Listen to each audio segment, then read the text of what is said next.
Sosok Salsabila Audina, pacar Arif Meivio yang ngaku diselingkuhi pacar. Sosok Salsabila Audina atau yang lebih dikenal Audina tengah menjadi sorotan publik. Wanita yang selama ini dikenal sebagai seorang selebgram itu baru saja membuat pengakuan mengejutkan. Salsabila Audina mengaku baru saja diselingkuhi pacarnya yang bernama Arif Meivio. Arif Meivio ini merupakan adik dari beauty influencer Abel Cantika. Arif Meivio dituding telah selingkuh dengan rekan kerjanya. Padahal, hubungan Arif Meivio dan Salsabila Audina sudah berjalan selama 6 tahun. Fakta mengejutkan ini diungkap Salsabila Audina beberapa hari lalu. Sontak, kabar mengejutkan ini segera trending dan menjadi bahan perbincangan hangat warganet. Sejak ceritanya viral, warganet pun memburu sosok Salsabila Audina ini. Sosok Salsabila Audina.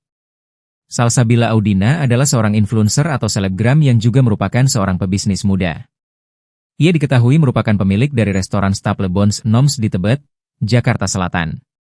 Adapun latar pendidikannya, Salsabila Audina menyandang gelar sarjana teknik industri, Universitas Diponegoro. Audina dikenal sebagai influencer dengan konten gaya hidup, traveling, makeup, dan inspirasi OOTD yang memiliki nilai estetika tinggi. Selain sebagai selebgram, Audina juga menjalankan bisnis restoran yang cukup populer di kalangan pengguna media sosial. Sebelum fokus di dunia influencer dan bisnis, Audina pernah bekerja sebagai account representative di PT Sigma Cipta Caraka, Telkom Sigma.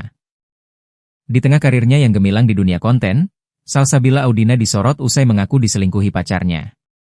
Ia begitu kecewa atas tindakan sang pacar, hingga memutuskan untuk mengunggah kisahnya di media sosial.